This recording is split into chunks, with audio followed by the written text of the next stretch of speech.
Привет-привет! Меня зовут Людмила, и с вами Людмила Шпакова в потоке. Сегодняшний наш разбор звучит так.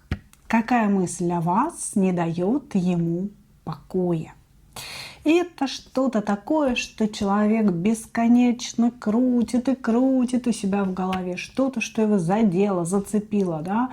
И, скажем так, не дает ему успокоиться, не дает ему как-то, знаете, выкинуть вас из головы. Итак, у нас будет 3 позиции. Выкладываю их перед вами.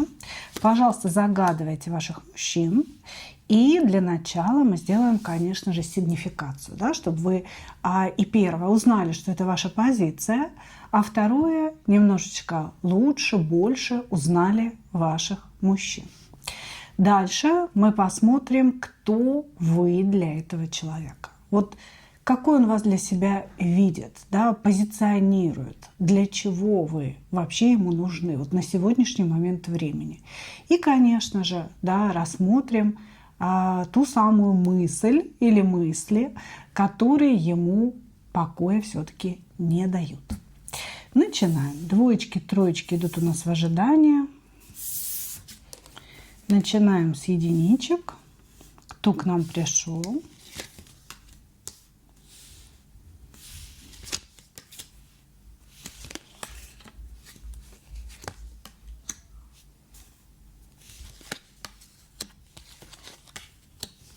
Угу.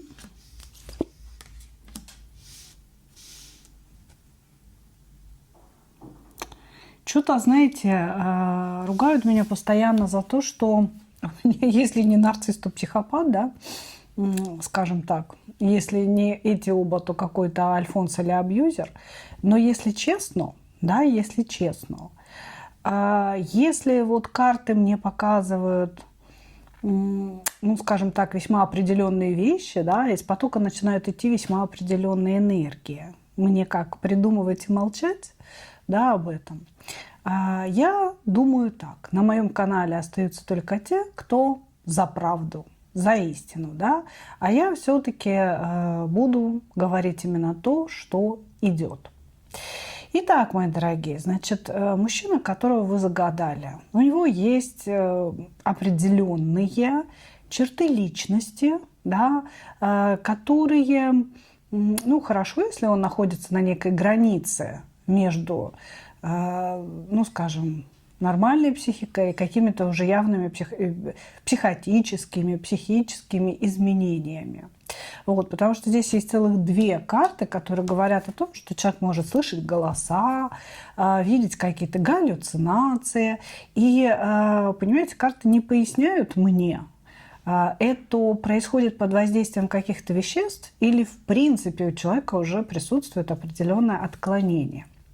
Вот, значит, мужчина здесь крайне жесток. То есть он, скажем так, не испытывает сострадания к другому человеку или животному, которому больно, да, которое страдает прямо перед ним. Вот, значит, но вот эта вот жестокость и все ее проявления, они открываются не сразу. Значит, человек приходит в вашу жизнь, то есть когда он с вами знакомится, он, наоборот, показывает себя очень мягким, очень таким эмоционально вовлеченным человеком. И как будто бы становится под вами. Да? То есть мужчина, который отдает вам бразды правления и говорит: ты можешь делать со мной все, что хочешь, ты будешь главной, ты будешь моей царицей, да? Ты прекрасна, ты уникальна, ты не такая, как все. И я растворяюсь в тебе, я буквально, да, готов следовать за тобой, делать все то, что ты говоришь. То есть этот мужчина в начале отношений, он создает именно такое впечатление, да, скорее более такого слабого, мягкого, эмоционального человека. Вот, значит, вот эти вот черты, да, жестокости, какой-то, знаете, как будто бы безэмоциональности. То есть вот здесь мужчина может смотреть на страдания, будь то животное или человек, абсолютно ничего не чувствуя, знаете, вот ледяным взглядом. Ледяным взглядом. Вот, значит, это все проявляется позже. И моментом, когда это начнет проявляться, является его уверенность в контроле над вами. Как только человек понимает, что вы находитесь под контролем, да, что вот он как бы уже завоевал ваше внимание, вы находитесь в зависимости от него, сразу начинаются игры. Да, все постепенно, по нарастающей. Сначала он позволяет себе сказать, что с вами что-то не то, что там ему нравится, не нравится ваш купальник, да, как он на вас сидит, у вас слишком большая попа в нем. Вот. Или сказать, что мне не нравится твой цвет волос, тебе больше бы подошел другой. То есть он начинает постепенно, по капельке вкладывать в вас свое недовольство, и вы потом, ну, то есть он будет смотреть, как вы на это будете реагировать. Проглотила, не проглотила, можно идти дальше или нельзя идти дальше. Вот такой товарищ, да, вот такой товарищ. И, конечно, меня это очень сильно настораживает. Еще у него идет очень сильная зацикленность на деньгах. Знаете, скорее даже от того, что их у него нет, этих денег, или очень ограниченное количество. Человек как будто бы, знаете, вот постоянно об этом думает. Деньги, где брать деньги, где брать деньги. То есть вот у него прямо это какая-то идея фикс. Вообще у этого человека очень много каких-то навязчивых состояний и мыслей. Окей, хорошо. Кто же вы для него? Вот кем он вас видит для себя?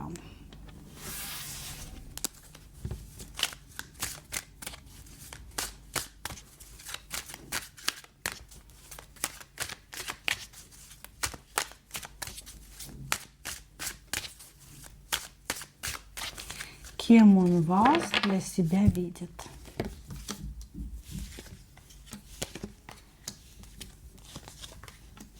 Солнце, которое нужно отвоевать.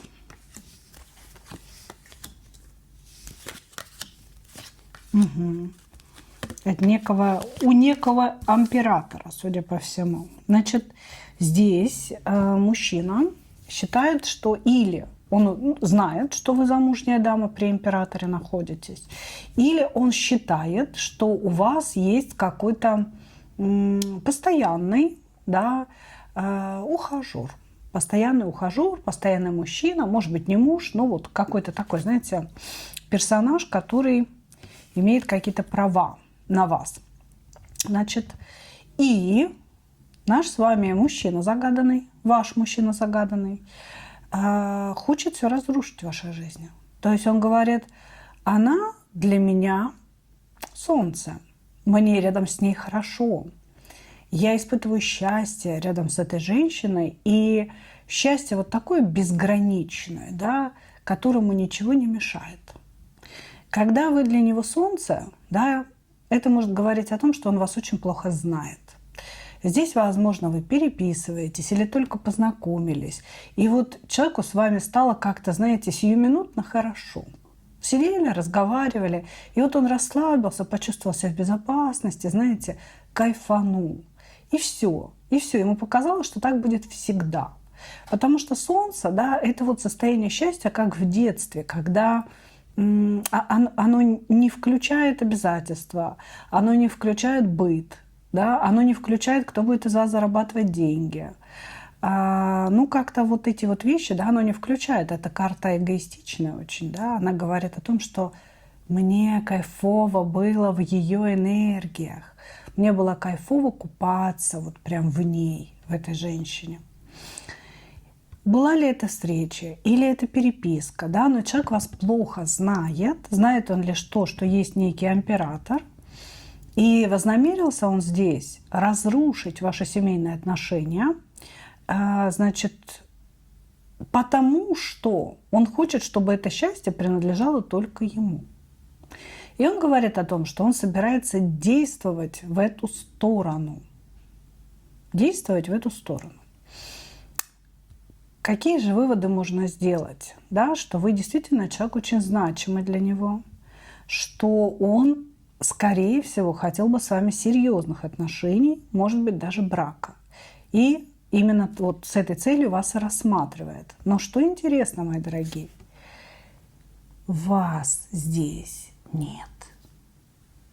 Есть его состояние, его эмоции, его намерения, его желания. Что-то, что я буду делать в достижении этих желаний. Не выпала карта вас. Я спрашиваю, кто она для тебя? Я хочу, мне с ней хорошо, я буду вот это делать, я буду разрушать, чтобы ее получить. А кто она? Да хрен ее знает, кто она для меня. Понимаете? Очень странный на дне колоды. Вы пентаклевая королева, конечно. Но это на дне колоды, да? То есть, грубо говоря, в потенциале она моя жена. В потенциале она женщина, которая со мной будет и будет меня заземлять, будет создавать мне уют, будет делать меня счастливым. А кто она для тебя сейчас? Некая пустота, из которой я хочу слепить золото. Окей, хорошо. Какая же мысль не дает ему о вас, мысль о вас не дает ему покоя? Текст.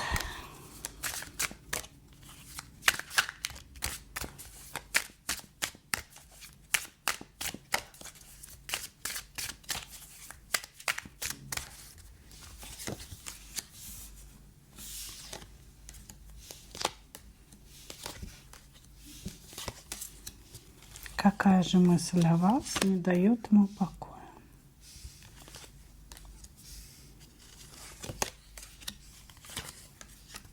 Господи, какой он агрессивный. У меня прям это, знаете, внутреннее такое состояние какое-то. Вот я его читаю, какая-то вот прям агрессия собирается внутри. Знаете, вот прям в манипура чакре, в солнечном сплетении, прям, знаете, что-то такое вот давящее.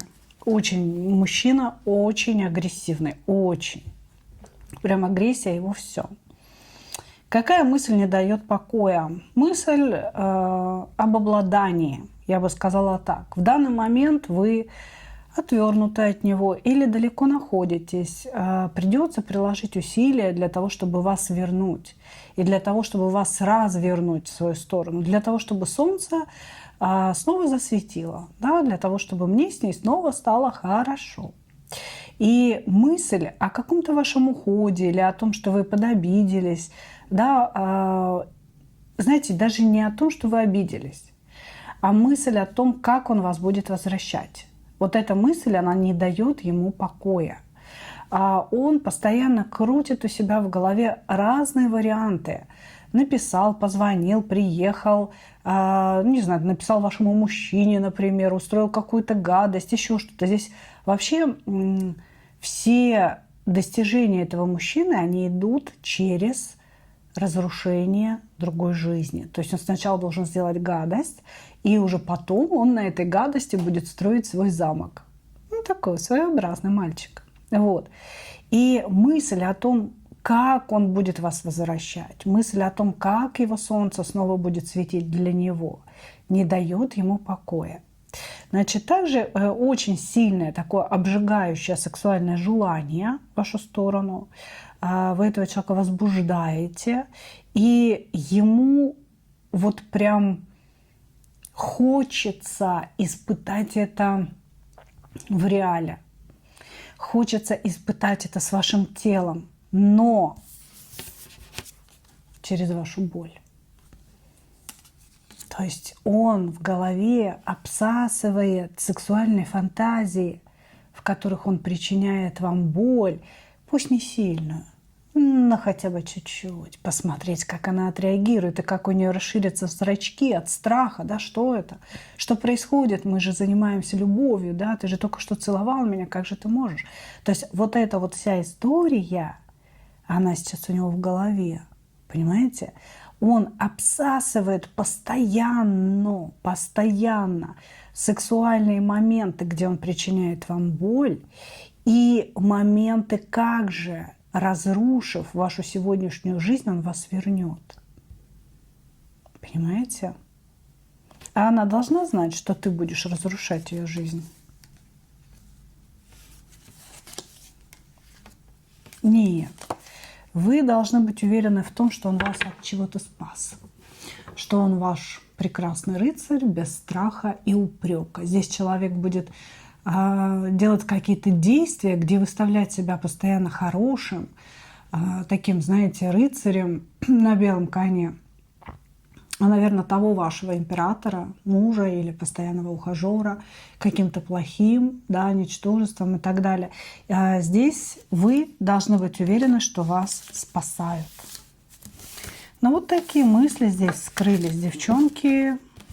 Я думаю, не зря вы зашли на наш расклад.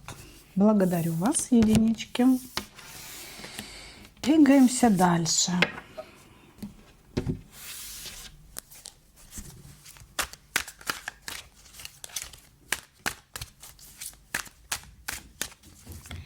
Двигаемся дальше.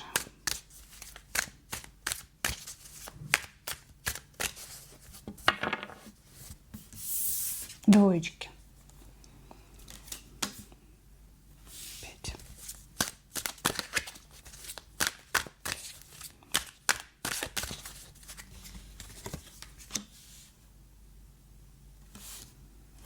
Угу. Здесь просто, знаете, человек, с которым у вас все закончилось, такое ощущение. Все закончилось. То есть здесь говорится о его каких-то переживаниях насчет вас. Но вы здесь на самом деле на постоянной основе в голове у человека. Поэтому мыслей, я думаю, здесь много, которые ему не дают покоя. Значит, что нам говорят о нем? Между вами произошло какое-то расставание, какая-то ссора. Это при том, что мужчина считал, что вы уже его женщина. Да? То есть вы или встречались, или, может быть, там несколько раз встретились, или просто вы друг другу сказали слова любви, и вы тоже ему сказали, да, то есть он рассчитывал на какую-то вашу взаимность. И говорит, что, блин, вот просто потерял ее, да, все закончилось. Он на вас очень зол. То есть здесь присутствует такая злость, очень открытая. И, конечно, очень много навязчивых состояний. Сам по себе мужчина. Во-первых, это игрок. Он может играть буквально, да, ставить на скачках, ставить на спортивные игры, играть в лотерею. Но здесь скорее не лотерея, здесь скорее какие-то, знаете, компьютерные игры. То есть ставки, ставки, ставки, ставки все время. Вот. Так и вот это понятие игрока, оно может относиться к тому, что он любую ситуацию в жизни воспринимает как игру, как некую партию. Да? Вот я сделал ход, она сделала ход, я сделал ход, она сделала ход. То есть для него нет ничего реального, настоящего, стоящего. И для него нет ничего такого, знаете, живого. А все время какая-то игра, все время вот какой-то еще вторичный интерес присутствует здесь. Вот, значит, что еще можно о нем сказать? Здесь человек не бедный. Не бедный. То есть он, в принципе, хорошо зарабатывает.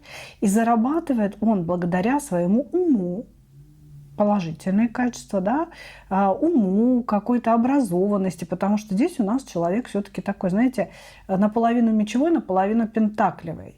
Это говорит о том, что он заточен на зарабатывание денег, у него может быть свой бизнес, да, у него или он может быть, допустим, каким-то начальником, но он очень четко видит, где можно взять деньги, как их можно заработать, да, и он вот прям идет и делает, ну такой вот молодец, насчет этого прям молодец.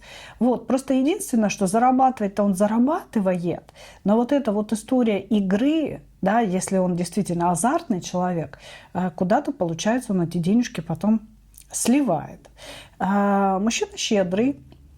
Мужчина щедрый, и для своей женщины он готов дарить достаточно такие объемные, серьезные подарки. Но в основном, когда он виноват.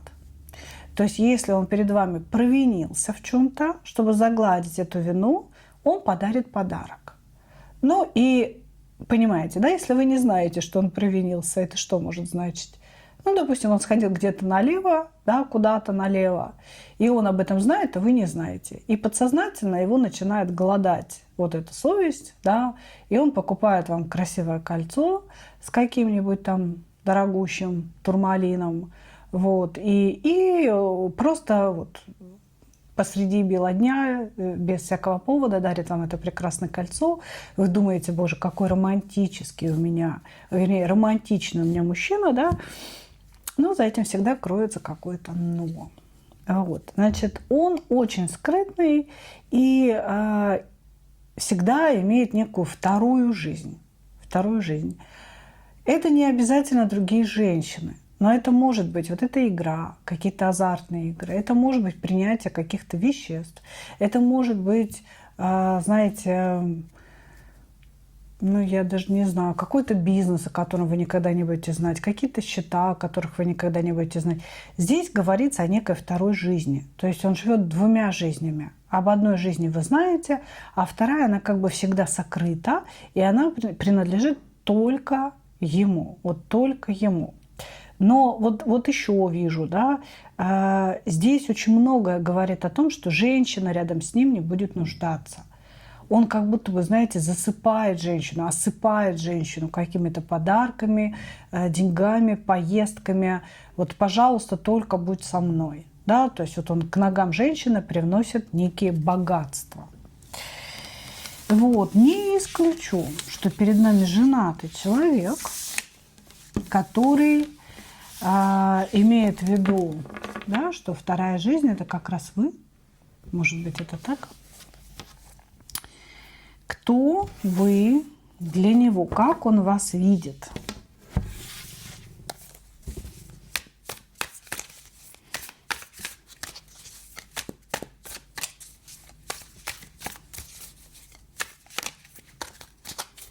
Кто вы для него? Как он вас видит?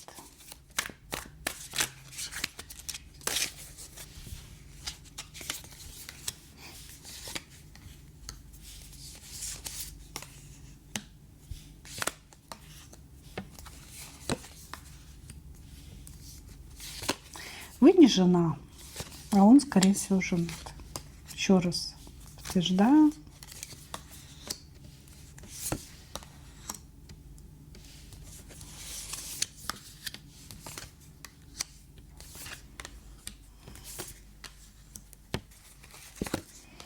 Мне бы такую женщину, как она, да, эх, как бы был я счастлив. Кто вы для него? Вы для него какой-то эталон. Эталон чистоты, эталон смысла, да, эталон женственности, правильности, принципиальности. Понимаете? То есть вы этому человеку показали какую-то свою духовную суть. И она его потрясла. Она его потрясла. Значит, он говорит о том, что он женат. Но знаете, как-то интересно он женат. Как будто бы он женат в паспорте, да, но он постоянно куда-то мотается, куда-то ездит, и у него вроде как нет дома. Понимаете? Вроде как есть семья, и он женат, но это все на бумаге. Как-то так. Или оно фактически существует, но вот он не чувствует себя по-настоящему женатым человеком. Знаете, когда любишь семью, жену, детей. Вот, значит, вы для этого человека, это я, простите, поправляю, да, чтобы вам было слышно. Вы для этого человека, безусловно, не жена, но вы женщина, которая ему продемонстрировала границы. Вы сказали, я не хочу быть третьей лишней, я хочу быть единственной, я не хочу с тобой спать на первом свидании. Да? То есть я не знаю, что здесь было, здесь вас много, да, и, конечно же, у каждого что-то свое. Но вы показали женское человеческое достоинство, поэтому он вас видит как некий эталон чистоты прежде всего. И он влюблен. Он влюблен, потому что здесь сила и двойка кубков. У него ваше противодействие его напору, ваша чистота, принципы вызвали чувство чувство очень сильной влюбленности и, знаете, вот какой-то такой настоящести происходящего. Он говорит: я бы очень хотел, чтобы она была моей императрицей. Я бы сказала, вы для него та самая женщина, которую он, к сожалению, встретил слишком поздно. Та самая женщина, с которой он мог бы быть счастливым, мог бы быть мужчиной, ну вот чувствовать себя мужчиной, да, с которой бы он хотел ездить в путешествия, рожать детей, строить дом, ради которой он хотел бы зарабатывать эти деньги. То есть вы та самая, вы императрица. А вот в этой колоде императрица еще и целый мир. Женщина, несущая в себе или собой, да, целый мир. Так вот, вы очень важная женщина для этого мужчины. Но, к сожалению, здесь еще другая есть женщина, неважная, да, как он говорит, но законная. И поэтому он рассматривает вас с позиции: ах, если бы, да кабы мы встретились чуть раньше, я был бы чуть свободнее. Ну и вообще обстоятельства бы сложились как-то по-другому. Вот. Значит, вы очень важны. И мечты о вас у него самые, что ни на есть, серьезные, такие возвышенные. Вот. Но. Да, к сожалению, у меня есть официальные обязательства, через которые я переступить не могу. Поэтому у него какой-то сложный выбор относительно вас присутствует. Хорошо. Давайте посмотрим, какая мысль не дает ему покоя. Какая мысль о вас не дает ему покоя?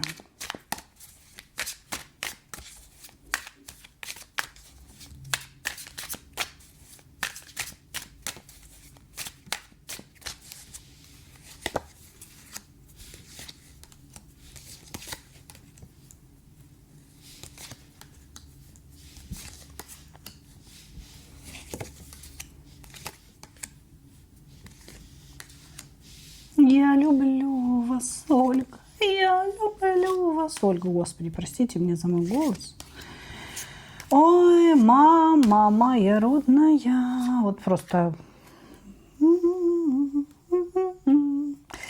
Короче, он вас так сильно любит, что мне даже страшно. Мне даже страшно это произнести. Ну, реально, человек очень сильно вас любит. Императрица, 4 жезлов. Королева кубков, туз кубков и же с ним, и 2 кубков, и понеслась, да, значит, здесь душа в рай. Какая мысль ему не дает покоя? Да любит он вас. Он вас любит. И мысль о том, что я люблю ее, я люблю ее, я люблю ее, она звучит у него в голове постоянно, как пластинка. Искренне любит, по-настоящему любит. Неважно, какой он человек, этот человек полностью сейчас погружен или погружен, уж простите мне, да, мой французский, в вашей энергии, в вашу персону, в мечты о вас. Человек любит вас, и эта мысль не дает ему покоя. Да? И на самом деле здесь такая поэтическая любовь, она не совсем про секс, как будто бы человек боится до вас дотронуться, он боится разрушить эту иллюзию, которая у него возникла в голове, понимаете? Вы для этого человека идеал женщины, идеал, понимаете, всего того, что он мог себе даже представить, понимаете? Вот, значит, его... Какая мысль не дает ему покоя? Ревность не дает покоя. То, что приходится скрывать от вас свои чувства, не дает покоя. То есть он вам не говорит о том, как сильно он вас любит. Может быть, он вообще ни в чем не признается. Понимаете? Вот. Но он любит вас. И эта мысль вот прям кричит внутри него: я люблю ее, я люблю ее. Как мне плохо, что я не могу ей об этом сказать. Я ее безумно ревную, я за ней подглядываю, я за ней слежу.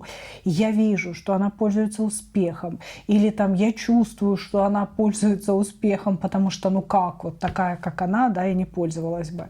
Все, здесь мужика накрыло по полной программе. Здесь прям слежка за вами. Имейте в виду прям слежка, может быть, с чужих аккаунтов, может быть, со своего заходит, там что-то где-то лайкает, да, как бы, и все это выглядит очень так обвиняюще. Знаете, иногда мужчина может написать там слово какое-то в комментариях или там поставить лайк, но так обвиняюще, что вы прям это почувствуете.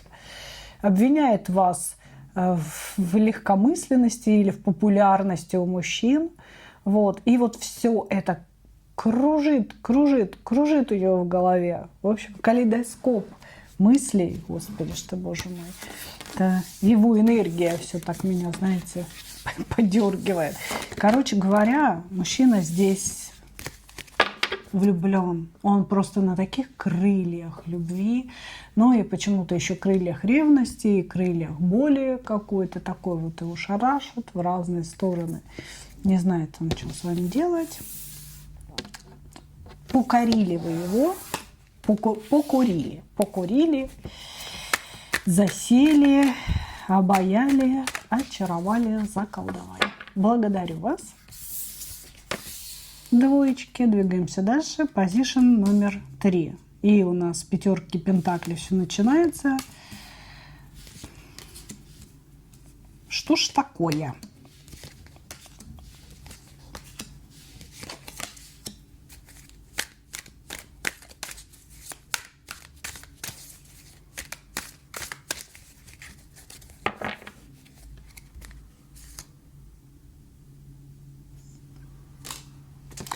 Ну, говорит, что его кто-то предал. Да, Господи, что ж-то я так сразу не тудысь и не мудысь.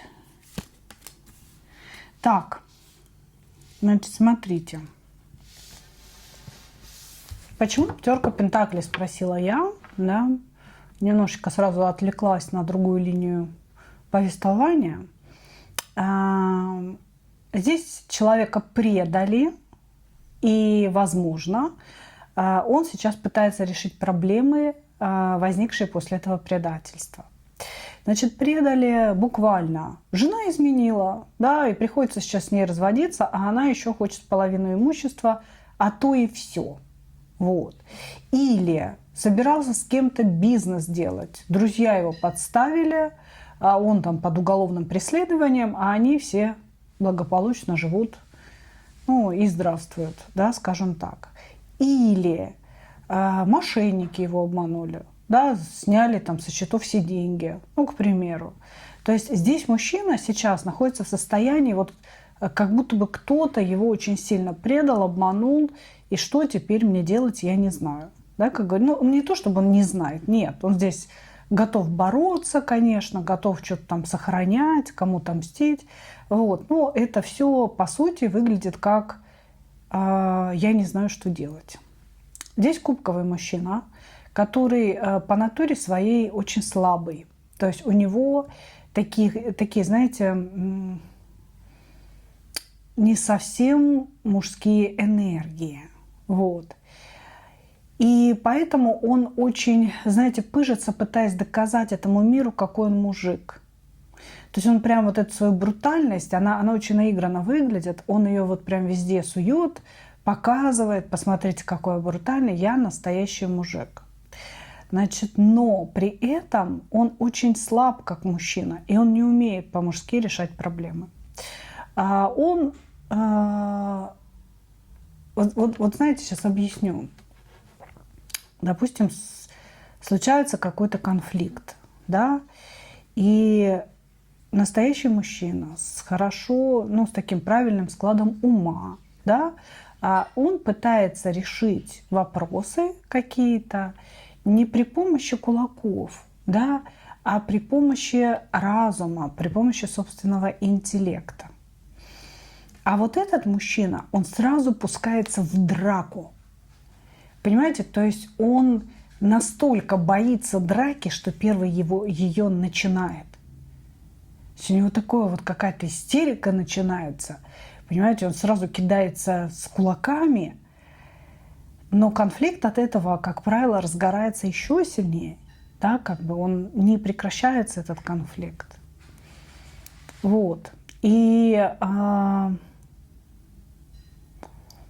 этот мужчина, да, вот по сути, ищет кого-то более сильного, чем он, что ли, на которого он мог бы опереться. И поэтому он или выбирает себе таких сильных женщин, да, ну такая баба с яйцами, женщин-императоров, да, или, ну вот, по-хорошему ему нужен мужчина, да, вот по большому-то счету. Ну такой тоже сильный, да, как бы, который мог бы его защитить. Короче говоря, здесь в человеке намешано много всего в этой жизни, да, он много чего испытал, и много чего у него внутри понамешано. Как он считает сам, он борец по природе своей, а вот как нам пытаются показать, да, он такой неудачник. Понимаете, от собственных страхов он очень сильно сжимается всегда и не может эти... Ну, не то, что страхи, да, из-за страха не может реализовать своих целей. Из-за страха создает конфликты, которые не должны быть. Реагирует как-то неправильно на людей, его считают агрессивным глупцом. Понимаете? То есть это какая-то такая фигня здесь. И еще очень много связано со скоростью. То есть он может любить мотоциклы, парашюты. Господи ты, боже мой, может он гонщик на каких-то спорткарах. Вот, он прям очень любит скорость и разряжается в этой скорости. Когда, знаете, большое напряжение внутри, он не может что-то решить, вот он прям может сесть там на машину, да, или там на мотоцикл, куда-то ехать, хрен знает куда, лишь бы вот скорость это была, он как будто бы, знаете, сбрасывает энергию. Хорошо. Кто вы для этого человека? Как он вас для себя видит?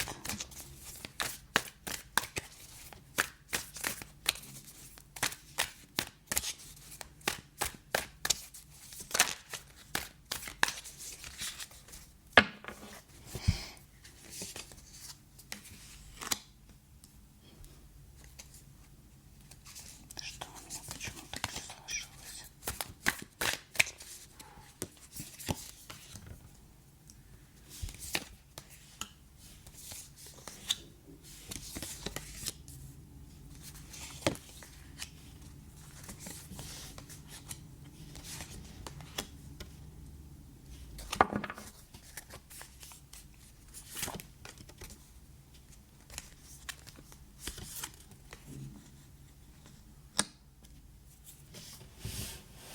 Вы для него потеря.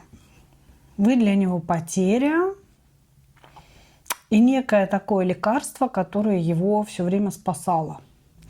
Здесь может быть, знаете, ситуация прошлого некого, да, то есть человек с вами на протяжении многих лет, вот он то пропадает, то появляется в вашей жизни. И каждый раз, когда он появляется, его нужно спасать. Ну, вообще, в принципе, вот этого персонажа нужно спасать постоянно. Вот, значит, и вот опять он, ну, на нуле, я бы сказала так, да, когда его все предали, и он такой весь бедный, несчастный, скорее всего, явился к вам, а вы ему сказали: да фигу тебе с маслом, дружище, как бы давай он дверь-то закрой с обратной стороны. Вот, то есть вы для него потерянная женщина, потерянный человек, к которому он всегда мог обратиться за помощью, который всегда его спасал и помогал. Вы всегда были его лекарством, да, какой-то вот период времени. И он считал, что вы его любите, что у вас какая-то взаимная любовь а-ля дружба. То есть он не считал, что ваша любовь – это прям любовь. Он считал, что у вас просто какая-то такая дружба, и вы его так всегда любите искренне, да, что вы готовы его все время спасать. Такой спасатель, да, делать вам больше нечего. Вот. А сейчас случилось что-то, да, что вот он опять явился на ваш порог, вот он я, здрасте, меня опять предали, обманули, «Спасите, помогите!» — сказал он. А вы сказали: «Слушай, у меня голова от тебя болит». Все. Отвали, моя черешня. Больше ни шага, ни полшага, ни мысли, ни полумысли в твою сторону. Гуляй, Василий, ты свободен. И вот это вот внутреннее ощущение у него сейчас насчет вас присутствует, что мне плохо, я побежал к ней, значит, за лекарством, а она меня подпослала, и поэтому она моя потеря, я на нее обижен, она не имела права, она же меня любит. Она должна была принять, она должна была дать, какого хрена она так себя повела.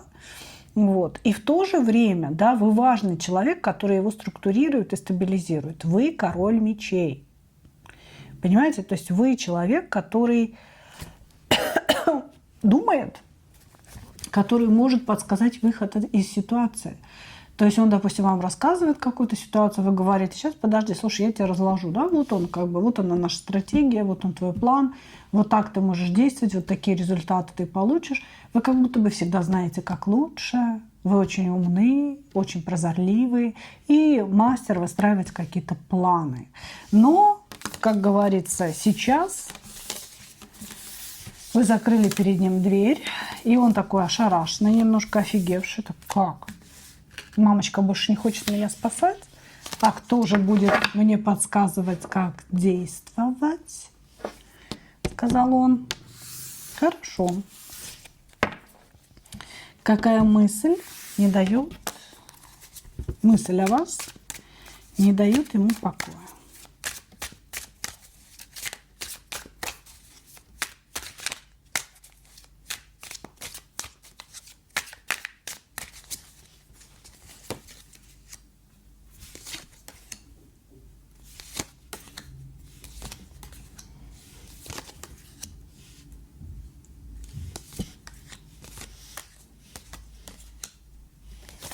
Блин, есть вот такое матерное выражение. Блин, пытаюсь сейчас в голове его заменить. Я все